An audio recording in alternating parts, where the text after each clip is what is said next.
Hello, and welcome back to episode 2 for your training at A Child's World in interactive teaching. Again, I'm Jess Willens, your host, licensed clinical professional counselor, training you on interactive teaching based on the works and research of Dr. Art Willens, my dad. Now, the first video, admittedly went a little bit long. I know it was close to an hour. Perhaps you fell asleep, and I can understand that. I won't be offended, but the point of that is I gave a lot of information, background, introductions to myself, to Dr. Art, to our work and what we've done at A Child's World, and what our vision and what our goal is at A Child's World, so that you can be prepared and ready to jump right in and to serve children according to our goal and our mission, which, of course, as we emphasized in the last video, is to make sure that every child succeeds. Now, in these upcoming videos, hopefully they will be a little bit shorter. Now, admittedly, I can be a bit long-winded, so no promises. Again, I won't be offended if you fall asleep because, of course, that's why these are on video. So you can go back and watch it all again. Today, we're going to be getting into some of the actual science behind what it is that we're doing with children. We're going to start with the science of human needs. Dr. Art and I talk a lot about this, and we call it needs-based psychology. So we have so needs-based psychology is a way to describe the fact that every human behavior, literally every behavior that any human being engages in, is an attempt to meet a need. And if that need is met, then the behavior is automatically reinforced. You guys have heard of positive reinforcement? Well, positive reinforcement happens every single time a behavioral need is met. So think about when you're hungry and you eat and you feel satisfied.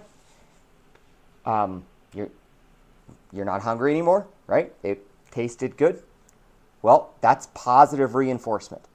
Then you had a need, the need was met, and so you were reinforced. And if the food tasted good, now then that's even better, and you're more likely to remember that, and you're going to go back and get that same food again.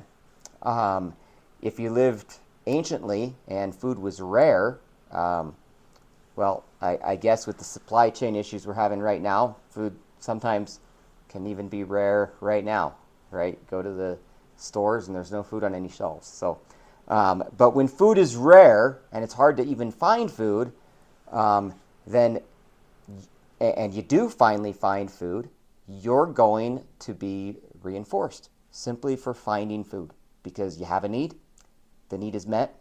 That's positive reinforcement.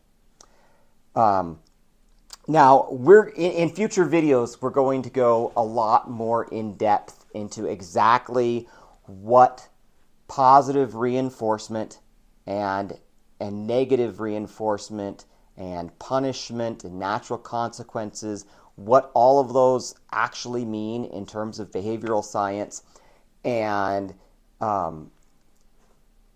how you can use that in your work at A Child's World. But for today, we're just going to go through the human needs, the basic human needs, and these are needs that apply to every human being. And the reason why you need to know them is because in your work with kids, it's important that you realize that every single behavior that you witness is an attempt to meet a need.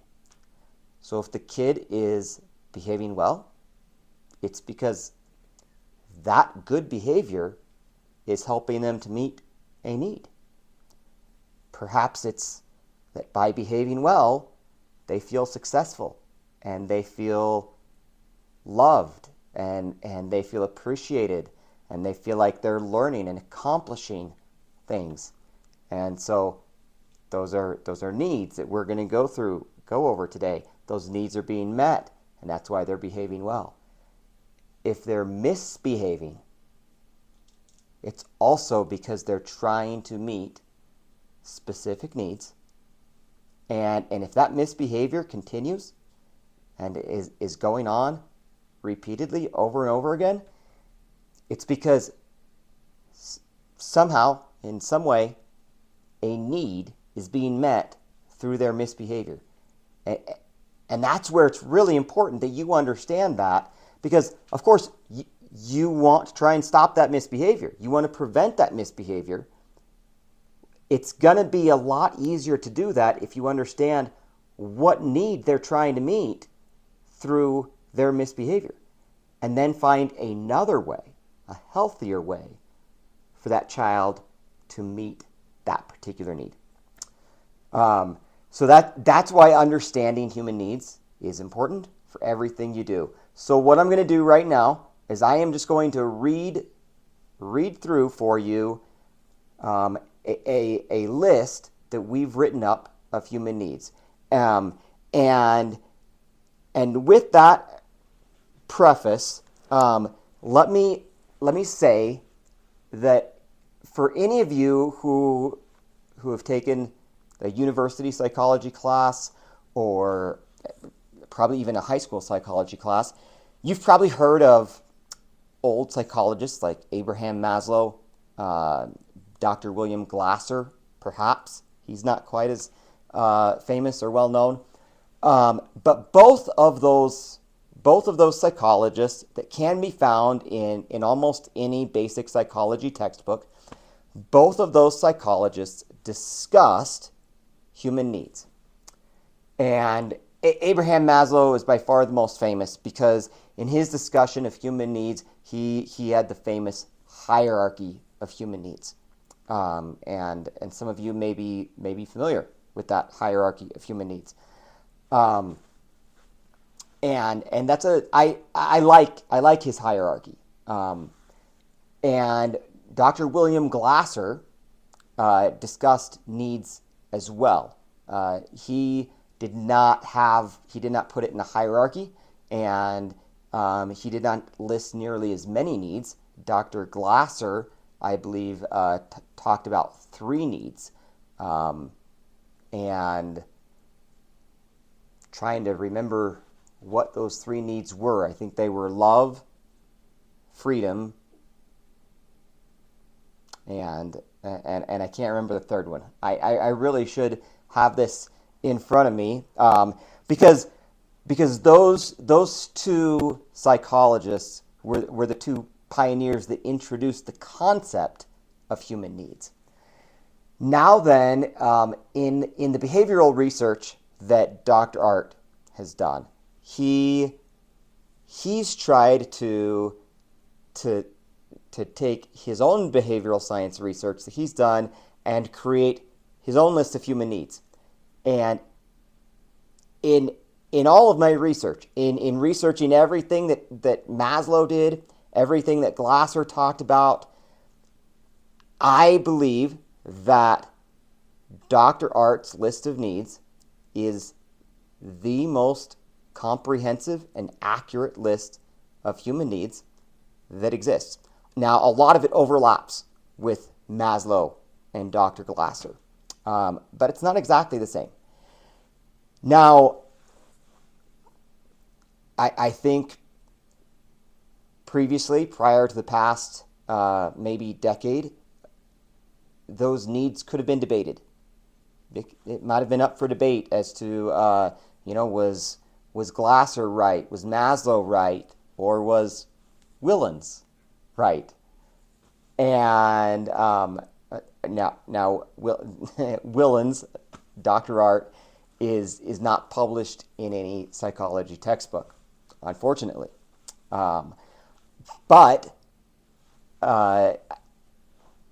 if that debate was to be held, there might have been some debate a decade ago. Now, I think neuroscience has, to our benefit, I think neuroscience has proven Dr. Art to have been spot on. Because at least with every one of these needs he mentions, and it's possible that there may be other needs that Dr. Art or I have not yet figured out or honed in on. But at least up to this point, these are the needs that we can identify, that we can clearly see that all human beings are attempting to meet. You can see this in every human being, and it's proven without a doubt through neuroscience, in that every one of these needs that I'm going to list for you, neuroscience shows that the brain is seeking out these things, and that if the brain or the body is deprived of any one of these needs that I'm going to talk about, that things begin to go wrong. So whether that's mental health, whether that's misbehavior, whether that's physical health, things will go wrong if these needs are not met.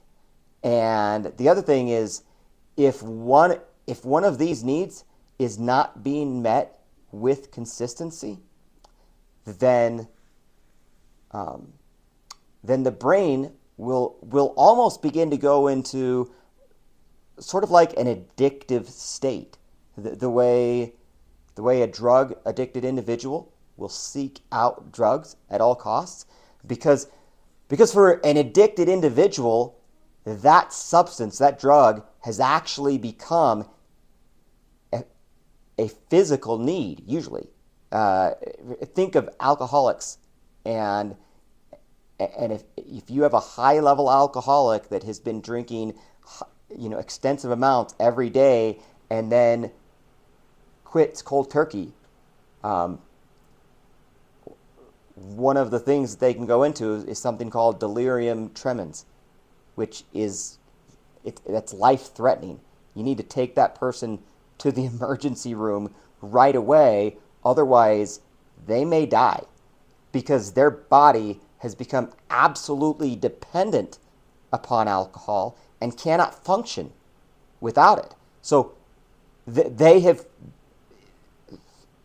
and that's the interesting thing about the human brain that we'll go into also in further videos, is the human brain has so much neural plasticity that we can actually create new needs through our behavior, through our environment.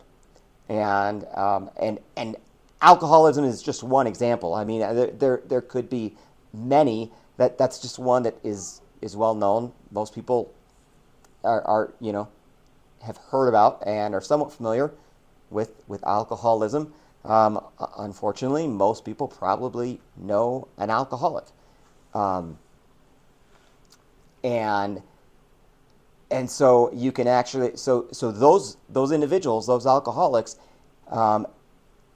they have, through their behavior of intaking alcohol, they've turned alcohol into a physiological need, an absolute physiological need, without which they may die.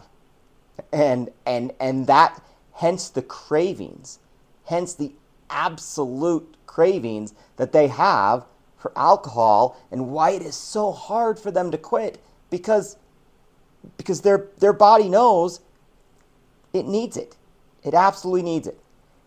Now then, if you've ever witnessed an addict and their drug-seeking behavior and how absolutely intent they can be on finding a certain substance because their body, their brain, has come to need and to rely upon that substance, that helps to give you some idea as to the power of these human needs. And I would say that every one of these needs that we're going to discuss are every bit as powerful as alcohol or any other drug or any other addiction that we could possibly discuss. So that's probably too long of an introduction. Like I said, I can be a bit long-winded, but here we go. We're going to discuss human needs. I'm gonna read for you a little bit, just like I did in the first video, and all behavior is an attempt to meet certain basic and universal human needs. Yeah, so I already told you that. So, having one of these needs met provides instant and automatic positive reinforcement by activating the reward center in the brain. So again, that's pretty close to what we talked about. Trust me, we're going to get into these actual human needs here, but this is just a preamble, quick preamble of what I've written, which is pretty much everything I just described to you already. But anyway, I do think it's important. I've written this down. It's possible, again, in post-editing production, post-production editing. I think I got that wrong last time also, that we might be able to have these needs on the screen here next to me so that you can follow along. Once again, real quick, this is just a quick paragraph before we get into the needs. All behavior is an attempt to meet certain basic and universal human needs. Having one of these needs met provides instant and automatic positive reinforcement by activating the reward center in the brain. This is why we must structure continuous opportunities for children to meet their needs in healthy, moral, and developmentally productive ways. Human needs include survival needs as well as psychological and emotional needs. So, now finally into the actual needs we've taken too long to get to. These needs include 1. The need for safety, physical safety, emotional safety, and this includes the avoidance of pain, and that pain can be physical pain or emotional pain. And that's very important for teachers to remember, that a lot of times kids, when they have physical pain, we're very quick to jump to their aid. When we'll do anything we can to help them. We'll give them first aid. We'll put Band-Aids on them. And help their owies, right? But what about their emotional pain? And sometimes emotional pain can be harder to deal with than physical pain. In fact, we know this psychologically. That's why some individuals will cut themselves. They're attempting to create physical pain as a distraction to the overwhelming emotional pain that they feel. And so, and we know that cutting is actually an epidemic among especially young people who struggle with extreme emotional pain. And so it's pretty clear when you have an epidemic of this, that each of these individuals consider their emotional pain to be worse than the physical pain that they may inflict upon themselves. And they would prefer physical pain to emotional pain. And I don't think that's uncommon. I think that a lot of us feel that way. And so consider, as a teacher in a classroom, the emotional pain that a student may be experiencing. And that emotional pain may be coming from any number of sources. It may come from something that's going on at home. It may come from something that's going on with their friends outside of school. It may come from something going on with their friends at school. Maybe their classmates or their peers. And are you aware of that? Are you noticing that? And there's also a possibility that their emotional pain may be coming from you, the teacher. Because most kids want to please their teachers. That's another need we're going to get into. And I would dare say that all of us who have significant experience with kids, that at some point we have, hopefully unintentionally, inflicted some sort of emotional pain onto a child. Maybe just through the way we're trying to get them to stop misbehaving in a certain way. Maybe because we raised our voice a little bit too much. Maybe because we got a little too emotionally agitated about something. And we caused them some emotional pain. We need to be mature enough. We need to be self-aware enough to be able to recognize that and address that and do something about that. And that's something else that we're going to talk about in future videos. And so that's just the first need. The need for safety, physical and emotional, including the need to avoid pain, right? So don't let kids get physically hurt, right? But don't let kids get emotionally hurt. All right. Taking too long here once again, but on to need number 2, need for food, water. We may take that for granted. However, we frequently see kids who have been deprived of food and or water at some point in their lives. This may be because they lived in poverty.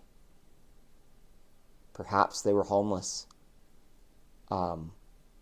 Perhaps they had parents who were drug addicted and spending grocery money on drugs. And that is not unfrequent for us to see in kids who are in foster care or who've been adopted.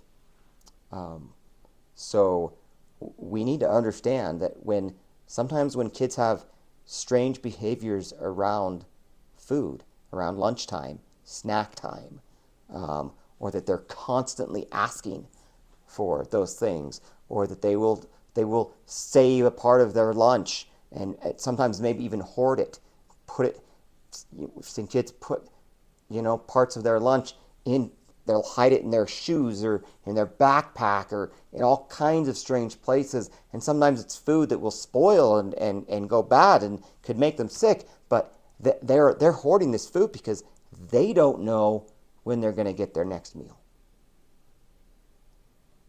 So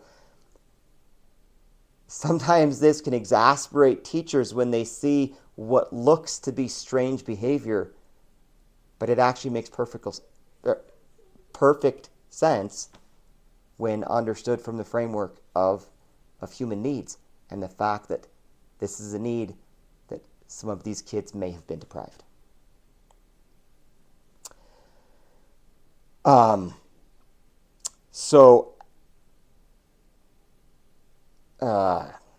Going back to what I was reading, need for food and water, we frequently see kids who have been deprived and who have constant anxiety around food. Thus, they may hoard food, they may steal food from peers, and as a result, they need continual, this is really important, continual reassurance that they will have plenty to eat. I mean, that's really, really important for many of the kids that we serve. All right, on to need number 3. The need for social attention and validation. Now, I think all of us understand that understand the need for social attention, right? I mean, we're social creatures. We need attention. We need interaction, right? That's what we're talking about. We're talking about interactive teaching. We're talking about the way that you as teachers can interact with these children, and obviously that requires attention. But how often do we consider validation? And that can be physical validation, but most often it's some form of emotional validation. And when I say emotional validation, it may mean validating their emotions, but it may mean validating a child's physical skills or intellectual skills. But when you validate and show appreciation for a child's physical or intellectual skills, that ends up providing emotional validation. So we can validate their emotions. We can make them feel emotionally validated by validating physical activity or by validating intellectual, academic activity, all different types of skills. And of course, also, we need to validate their emotions, always. So there's many different things to validate, and that also means that children need to be listened to and heard, right? How can we validate them? Like I said, validating their physical skills, their intellectual skills, validating their emotions. What about validating their ideas, validating their thoughts? Well, that can't occur unless we listen to them. So we listen to them, and then we validate them. And yes, that is a fundamental human need verified by neuroscience.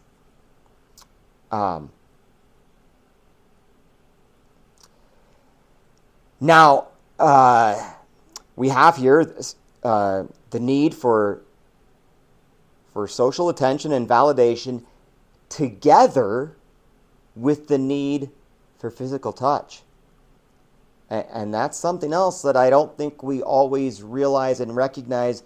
But yes, physical touch is an absolute need That's actually been known by science for a long time, um, for the simple fact that un- unfortunately, there were some studies years ago with chimpanzees who did not receive physical touch, and they died. Infant chimpanzees. Now, that study would not be even allowed to be done today. It wouldn't be considered ethical to put chimpanzees in that type of danger, or at least not to the point of death. However, there's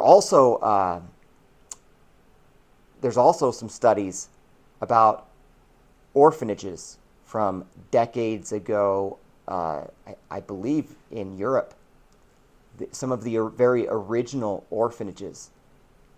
And that in those orphanages, they had a very, very high infant mortality rate. And a lot of doctors, researchers couldn't figure out why until they found one orphanage that had an almost zero infant mortality rate. And they just looked at the difference between what's the difference between all these other orphanages and that in which infants are dying and the orphanage in which infants are not dying. And what they found was that in the orphanage in which infants were not dying, it's because there was a specific caregiver there who was holding the infants all day long. She would have 2 infants at least in her arms at every given moment of the day. She might have more than that. She might have, 1 on her hip, 2 in her arms, 1 attached to her, to the front of her, and 1 attached to the back of her. I mean, she would go above and beyond to make sure that these infants were being touched, and it was just instinct for her. She wasn't following any science or research. It was just instinct, and she loved these infants, and they loved her, and they thrived. And as a result, they lived. And the infants in other orphanages were dying. The fact is, human touch is a need. And while it's true that if you do not touch the children that we serve, they're not going to die, but they're also not going to be receiving that particular need during the time that they're in our facility. It's going to interfere with your relationship with them, with the amount of trust that you can build with them. And it's going to increase their anxiety, honestly. The lack of physical touch increases blood pressure significantly. There's a high link between physical touch and blood pressure, or very high correlation. And so, as a result, if you want to decrease a child's anxiety, physical touch is one of the very best and most important things that you can possibly do.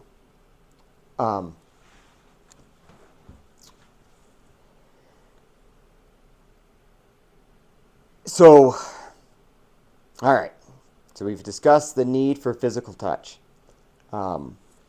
Obviously, we need to teach healthy physical touch also. Some kids do not want to be touched because perhaps they've been touched inappropriately. Perhaps they've been hurt, or perhaps they've been touched in areas or in ways that they shouldn't have been, and that obviously caused emotional pain and some sort of emotional trauma for them. But that is all the more reason that, to the extent that we can, we want to demonstrate and help kids understand healthy touch. Right? I mean, I think we all know the benefit and the value of healthy touch as opposed to unhealthy touch. And that's something that we want to demonstrate and that we want to instill in each and every child that we serve.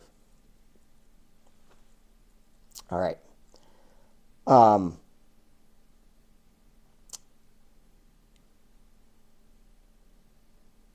Now, I have here under the need for social attention validation, together with the need for physical touch, while individuals prefer positive attention, it's interesting, this is very interesting, negative attention is nevertheless more reinforcing than no attention. This is why genuine praise, affection, and nurturing touch are so important.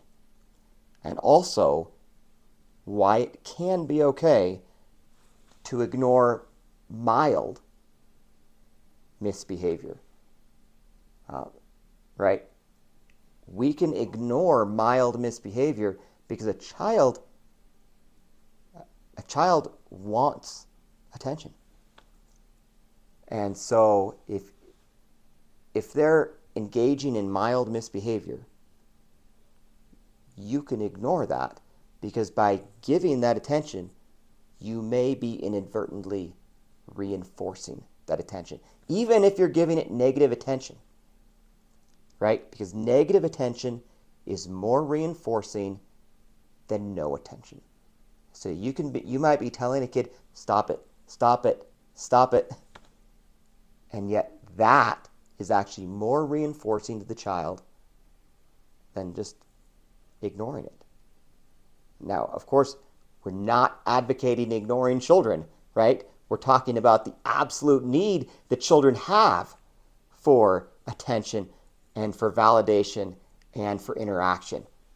But occasionally, using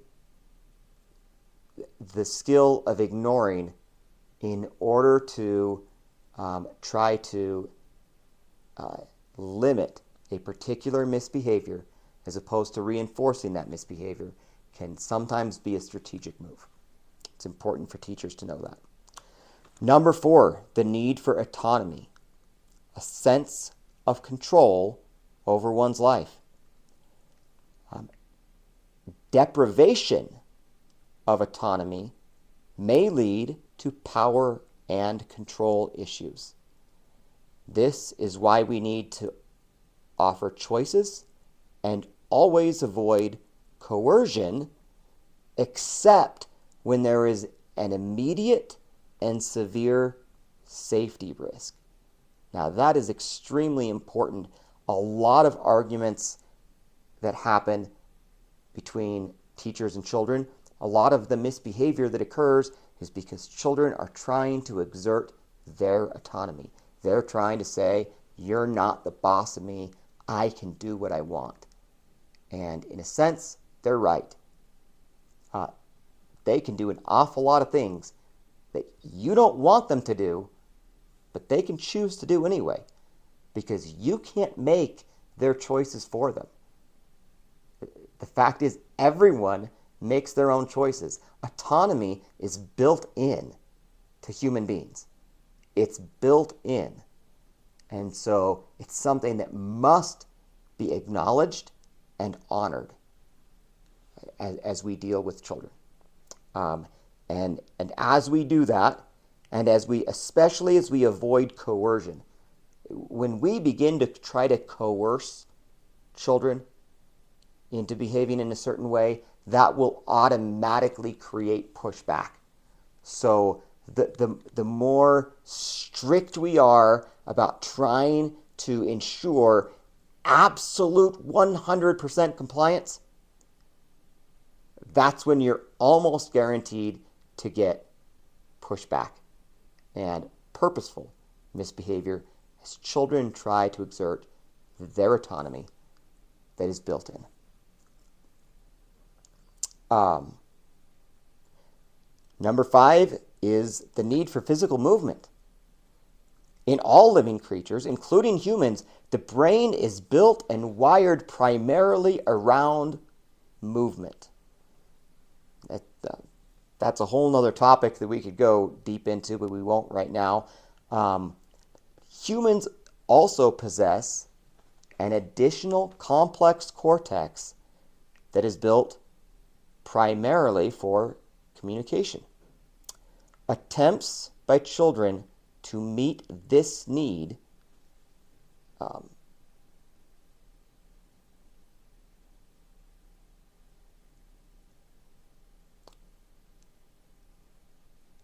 trying to make sure there wasn't a typo here because it said humans also possess an additional complex cortex that is built primarily for communication.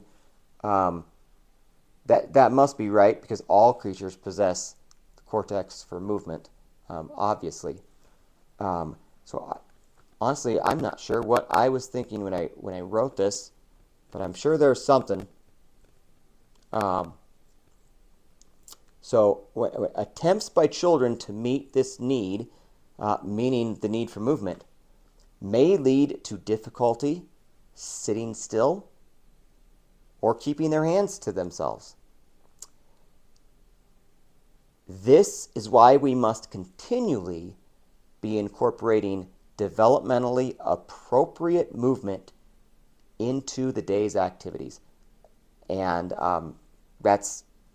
I think that just kind of speaks for itself, that if we have children just sitting all day long, that is not healthy for them, and they are not going to enjoy it. They're not going to like it.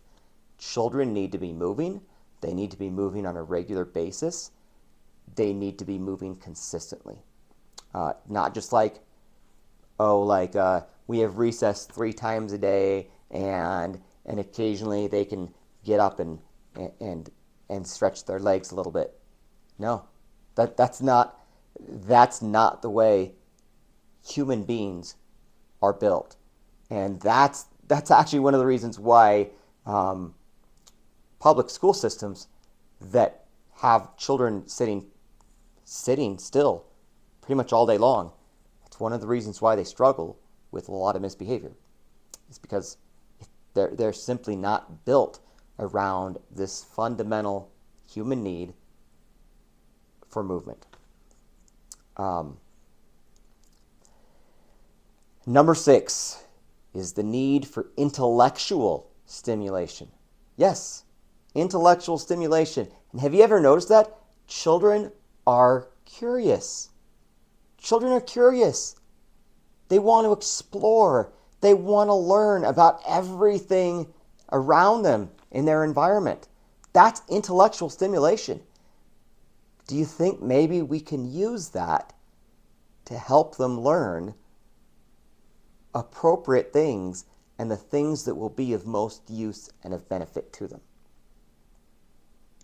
So, I have written here, are they finding other activities more intellectually stimulating than focusing on the teacher or other assigned tasks? If so, then teacher-assigned tasks must be revised to provide greater intellectual stimulation, perhaps in conjunction with decreasing access to the distractions of non-productive intellectually stimulating activities. And that's important because there are a lot of things that children can get involved in that are intellectually stimulating, but they're non-productive. The children aren't going to get any lasting benefit from it. And now think of teenagers with technology, right? But that's a whole other topic. Okay, we're almost done here. A need for a sense of accomplishment. That's actually important. Children need to feel like they are achieving. Need for a sense of accomplishment, success, or achievement. Obviously, that goes back to our first video when we talked about creating success. Create success, create success, create success. Why? Because it's a fundamental human need. If children do not have opportunities to accomplish positive things, they will find ways to accomplish negative things. Yeah, we all want to achieve. It's built in. I mean, right? Isn't there something that you want to accomplish or achieve in your life, or even in the next week? Maybe right now, today.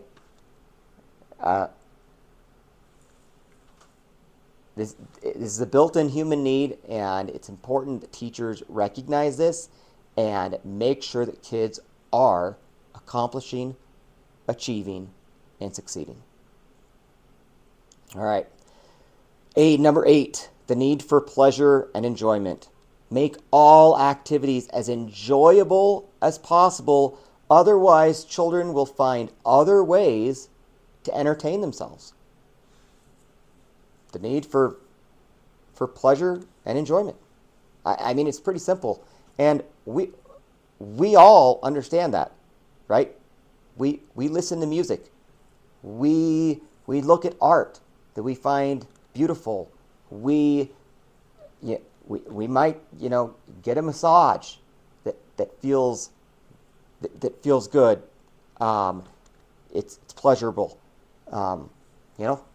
Just asking someone for a foot rub, or a neck massage, or going for a run, watching a sunset. Right? These are things that we find physically pleasurable and enjoyable. And of course, listening to music, right? Don't we all have music on, like almost all the time? Some people literally are listening to music almost every waking hour, or they wish they could be. That's simply pleasing their senses. So it's important that we understand that we recognize that, and that we find ways to accommodate that and allow children to find ways to appropriately enjoy themselves, to appropriately find things that are physically pleasurable. Again, in appropriate ways, but there are myriad ways in which children can find things physically pleasurable, right? Just playing in the water, right? That's something for the summer, but yeah. And I think this is the last one, number 9, the need for sleep. All learning and development is dependent on adequate sleep. And that's because sleep is when that's when the brain actually converts the stimuli that has come into memory. So we literally cannot learn anything without adequate sleep. All learning and development, that includes physical development, intellectual development, emotional development, all of that is based upon adequate sleep. Now then, that's one of the reasons why we make a big deal about nap time at A Child's World. That's also why sometimes we see anxiety and fear around sleep. But that must be addressed. It must be addressed. Sometimes it's because at night, when children go to bed, sometimes that's when bad things have happened. Maybe that's when they've heard their parents fighting. Maybe that's when they've been abused in some way. Maybe they simply feel abandoned because they're just sent to their room in the dark. No one lays down next to them, rubs their back. Maybe that's when they feel a sense of abandonment. I don't know. There's a lot of possible reasons why children can feel a sense of fear or anxiety around sleep. But it must be addressed because that's how necessary and important sleep is. And that's why we take nap time. So very important. And that's a very wonderful, if children have anxiety or fear around sleep, then that's something that doesn't just come out during nap time at a child's world. That's something that probably affects them every single night when they go to bed, and it's interfering with their development. But we have an opportunity every day at nap time to address that anxiety and that fear to help them feel comfortable about sleep. And that can do wonders for their development overall in ways that we can't even imagine, because it simply gives their brain an opportunity to actually learn and retain all of the intellectual, social, emotional, and physical development that they have been engaging in, but maybe their brain hasn't retained it because they haven't been getting enough sleep.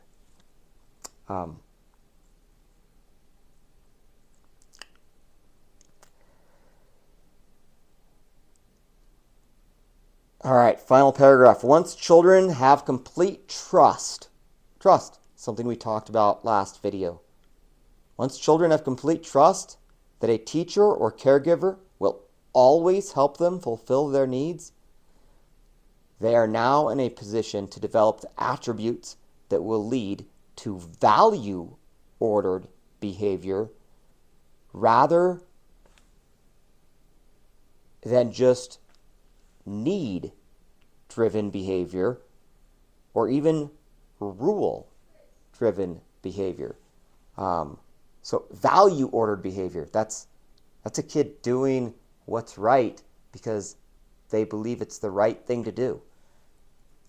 But initially, prior to kids trusting that their needs will be met, then all of their behavior will be centered around trying to meet their needs. But when they trust that the adults will meet their needs, then they don't have to worry about that anymore. They're like, okay, I'm good. My needs will be met. I can engage in value-ordered behavior. I can explore. I can do all sorts of other things, and not worry about every single need being met because I trust these caregivers. We are giving them so much freedom then to learn, to grow, to develop values, morals, and make decisions for all sorts of other reasons other than simply trying to meet a need. So value-ordered behavior rather than need-driven behavior, and sometimes even rule-driven behavior. That's when they're simply trying to follow the rules. They're making decisions to follow the rules. That's good. That's a positive step. We eventually want them to get to value-ordered behavior where they're making choices because they believe that's the right thing to do. And so you see, it's a complex continuum. This means that they become intrinsically motivated to do what is right for its own sake. And this is our ultimate goal for all the children we serve. And I think that about covers it. Again, I realize now that this video has gone almost an hour. But I don't think that there was anything that we talked about that was not important, extremely important for teachers to understand. So I hope now you have a thorough understanding of, or at least a basic understanding of human needs and how they relate to children, how they relate to human behavior and childhood behavior, and especially how they relate to child development. And of course, how they relate to the way you interact with the children. Because again, that's what we're doing, interactive teaching.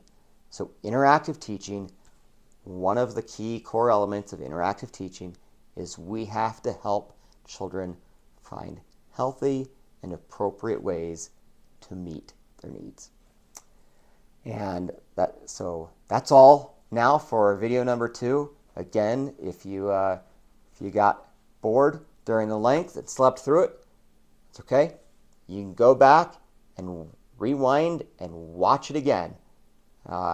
Just understand that all of this information is critically important to your job as a teacher at a child's world, but also just your job as a human being who has any interaction with children or even other humans, because these needs are universal to all human beings. So thank you for your time.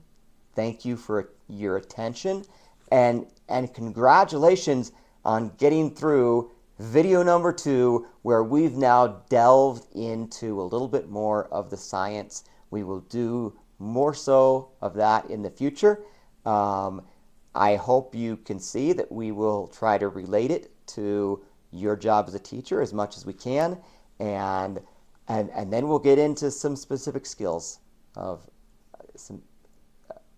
teaching. And so you're well on your way to becoming a very successful teacher at a child's world and in working with kids. Thank you, and goodbye for now.